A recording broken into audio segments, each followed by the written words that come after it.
Mobiliar ya Over Hervinag. 800 kilometers from the capital, Brazzaville, authorities from both countries have put in place an interconnection network that will help the growth of this region. According to this young businessman from Weso, Brice Kajo, he said, it is really an advantage for us, the youths, for the country, and even at the level of research, and even in terms of good quality of the internet. For studies, those who are interested in doing online courses, they will no longer have a problem with the quality of the internet, which will now be stable.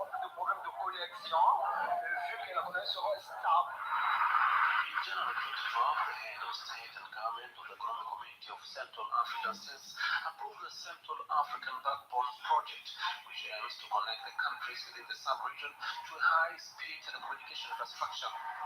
The main objective is to contribute to regional integration through the implementation of fiber optic interconnections between the countries, to reduce the high cost of telecommunications on businesses, and also to create jobs in all sectors. Under this project, the Central African Republic was to be connected with Cameroon and Congo. Cameroon is already connected to Gabon and Chad. The project to build 285 kilometers of submarine fiber optic cable between Congo and the Central African Republic began earlier this year and is expected to be completed soon. That's it for this edition of Business Africa. L'information continues on African News and africannews.com.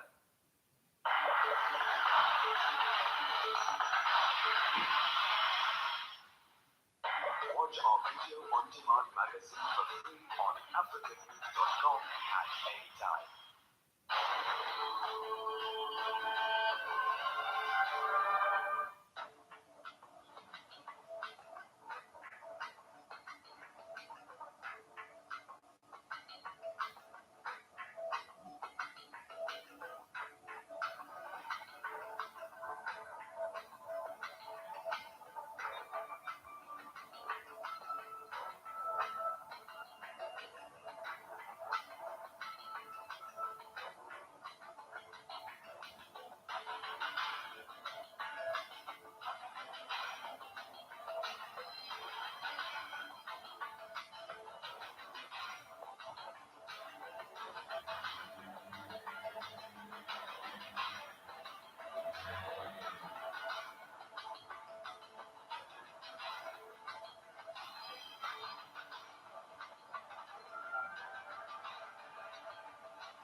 On from the massacre at the Marikana Platinum Mine in South Africa, justice remains a distant prospect.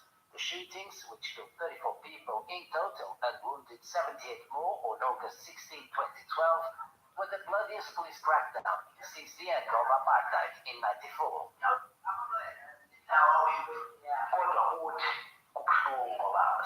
for us, it's very painful because we know that we lost some parts of ourselves. Now it seems the government doesn't care about us. They're not even trying to do something. It's been 10 years now. Our lives could have only changed for the better. Instead, our lives have become worse.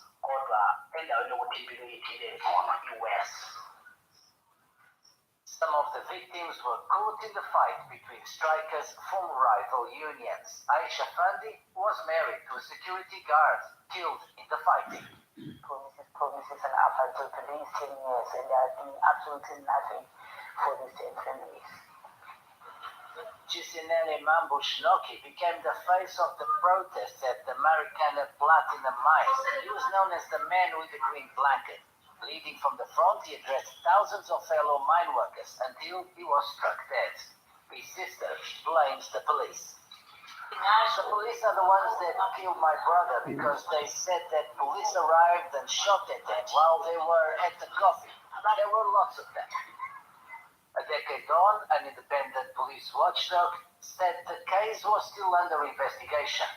Only around half of all claims have been paid out so far. The combination of inflation and drought are proving a major headache for American farmers as prices from fuel to fertilizer have risen to all-time highs, making their work more difficult. Bella El Omari runs a farm in Ain Atik, a town on the outskirts of Rabat. This year, there was the drought, there was no agricultural production, there is no water. Water decreased a lot, and it is very hard to work. Morocco is suffering from a fourth consecutive year of low rainfall.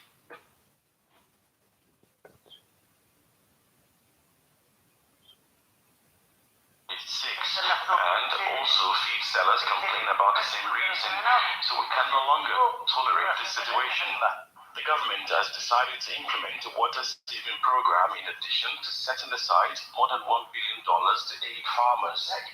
The drought in the country has always been considered a circumstantial problem, but it is a structural problem, and today it has become necessary to deal with it accordingly. We have seen what has happened recently in terms of water stress, as well as negative developments in the international wheat market.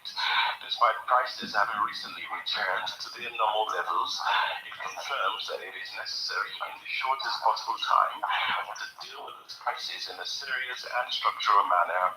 Inflation in the North African kingdom has reached previously unheard of levels as the consequences of the coronavirus pandemic disrupt global supply chains, and the ongoing conflict in Ukraine drives up energy costs. We noticed an increase in prices, for example, oil and fuel, and this is driving us sick. There are many pressures, and the purchasing power of the citizens is weak. It's very difficult. The impact of the drought, compounded by the war in Ukraine, highlights Morocco's exposure to climate and global commodity pricing shocks. U.S. Secretary of State Antony Blinken left Kigali Thursday. It was his last stop on a three-nation tour of Africa, where he articulated Washington's new strategy for engaging with sub-Saharan African nations.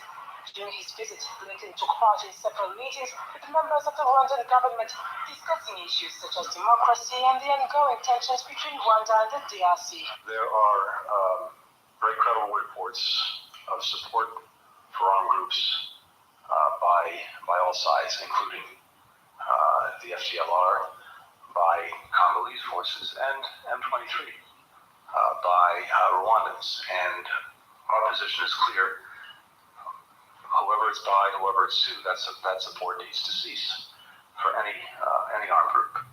Whatever government of Rwanda could do in DRC or in our region would be about protecting our people and protecting the territorial integrity of our country and its sovereignty. It is not about supporting M23.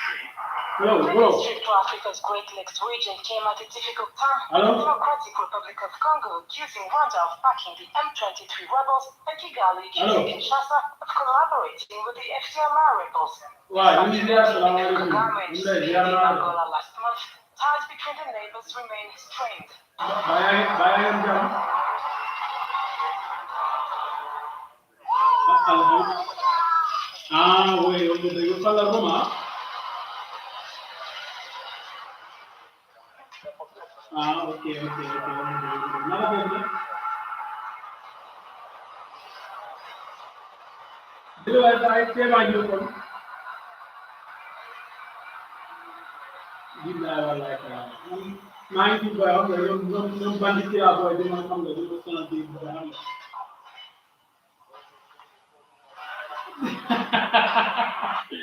I'm going to bandit you like that.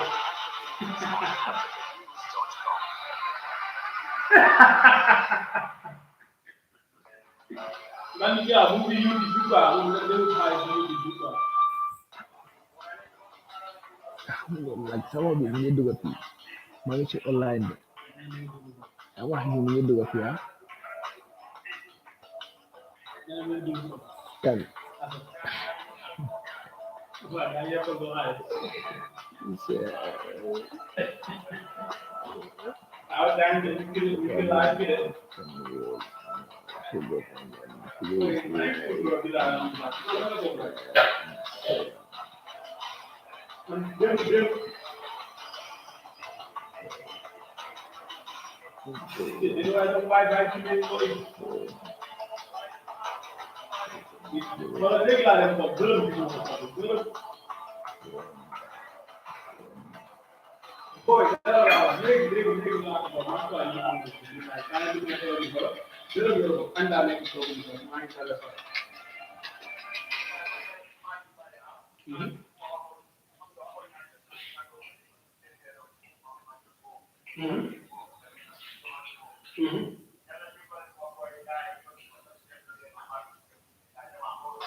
Ethiopia says it has completed the third filling of its mega dam on the Blue Nile, a development that could raise further tensions with downstream neighbors Egypt and Sudan. The announcement Friday comes a day after Ethiopia said it had launched electricity production from the second turbine at the Grand Ethiopian Renaissance Dam, GRD, which lies in the west of the country. Prime Minister Abiy Ahmed, in images shown on state television from the dam site, described the Nile a gift of God given to Ethiopians to make use of. The massive $4.2 billion dam, set to be the largest hydroelectric scheme in Africa, has been at the center of regional disputes ever since Ethiopia broke ground on the project in 2011. There is still no agreement between Ethiopia and its downstream neighbors, Egypt and Sudan, about the GERD's operations, despite talks held under the auspices of the African Union. Egypt, which relies on the Nile for about 97% of its irrigation and drinking water, last month protested to the UN Security Council about the third filling. Ethiopia first began generating electricity from the GERD in February. Currently, the two operational turbines, out of a total of 13, have capacity to generate 750 megawatts of electricity. It is ultimately expected to produce more than 5,000 megawatts, more than doubling Ethiopia's current output. The project was initiated under former Prime Minister Meles Zenawi, the Tigrayan leader who ruled Ethiopia for more than 2 decades until his death in 2012. On Thursday, Kenya's Independent Electoral and Boundaries Commission, IEBC, had not yet declared the official results of the presidential race. However, winners of other elected were being announced. The Orange Democratic Conference candidate Peter Romero was elected new Kibra MP in Nairobi. He received the certificate proving his success and convinced Raila Odinga ally going to the collection and tallying centers to know the results firsthand was essential, especially at the Bomas of Kenya, the National Tallying Center. So it is my duty to go and protect the votes at Bomas of Kenya. We don't want any monkey business at the Bomas of Kenya. That is why we are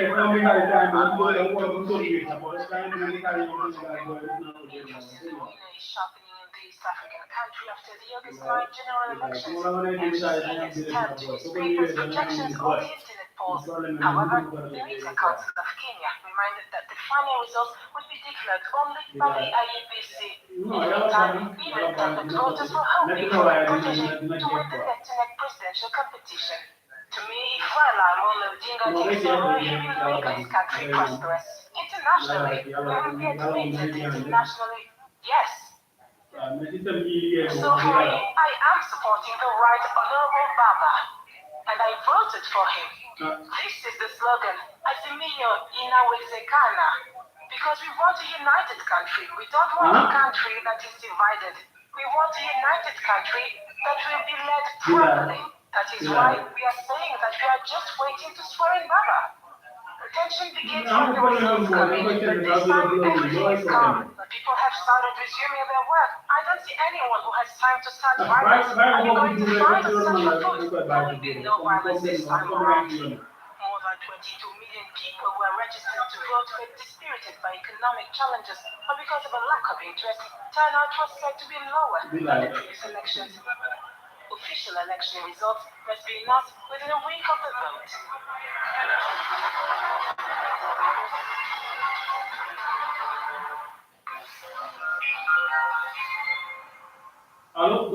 xaaral ko la def li ngay wax xam naa li ñu xaaral ko la def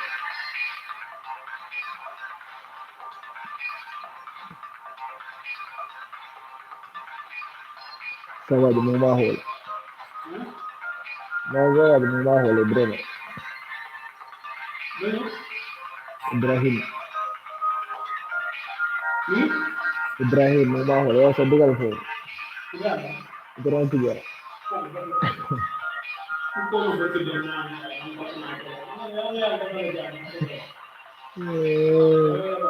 Halo. Wah, ini makan ada di mana tu? Orang makan itu lebih kuat. Ya, boy, kalau orang itu sebenarnya dulu, orang problem, mana orang problem. Darai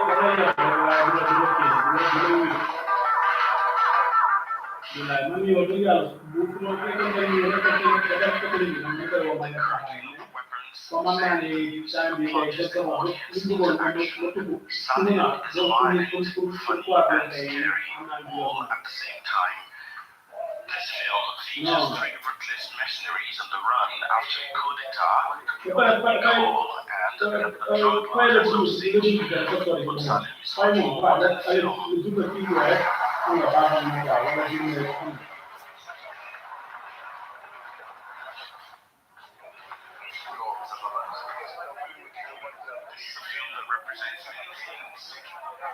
Wow. Because it is a film that tells an African story, created by Africans, played by Africans, and produced by Africans. It is therefore a decisive turning point for African cinema that shows another face of Africa. Vicky Salim is a story where revenge and mysticism flirt constantly. In the background, mercenaries that awakens the dark side of ancestral spirits appeal to light for a thrilled audience.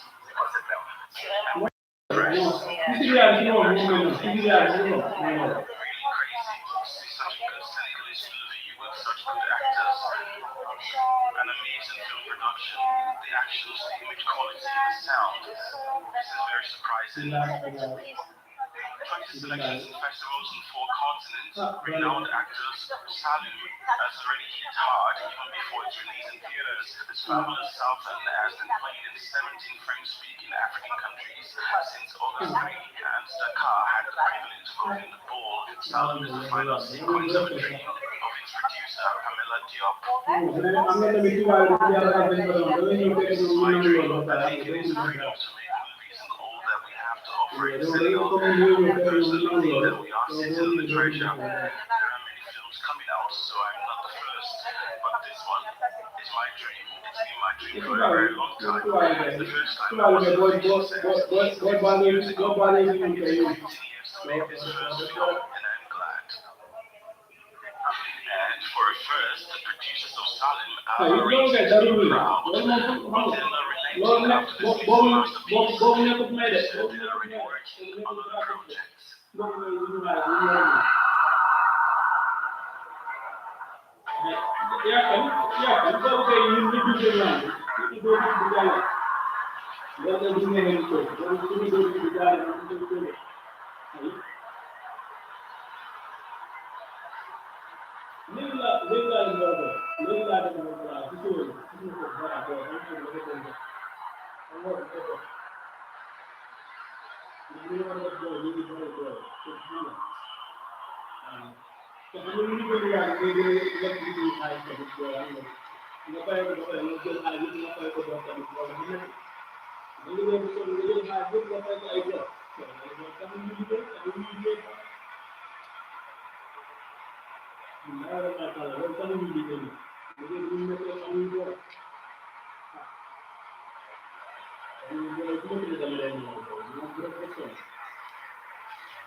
Sì, la cosa non sì, chi vai?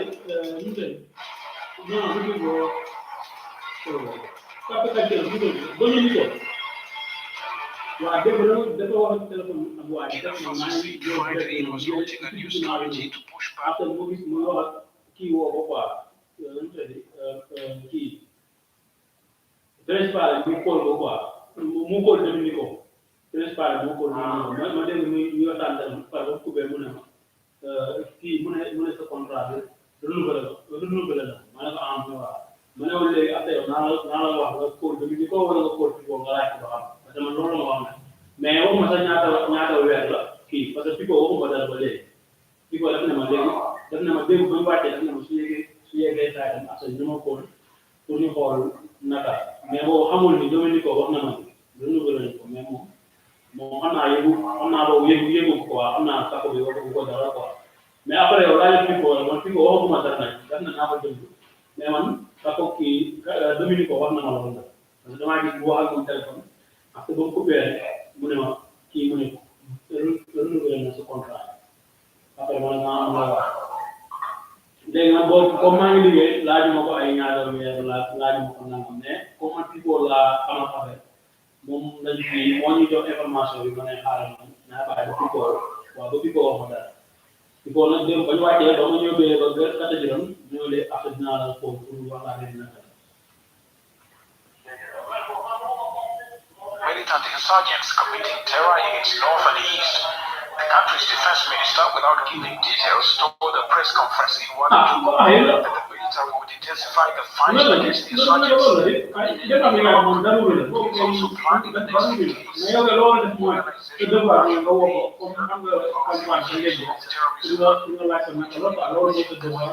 next organization for the intensification of the fight. Different actions planned before and after this meeting, and the debate will be organized to explain the expectations and the purpose of the state. Power, promising to defeat the insurgents, but security has not improved. Attacks multiplying in the past few months, targeting soldiers.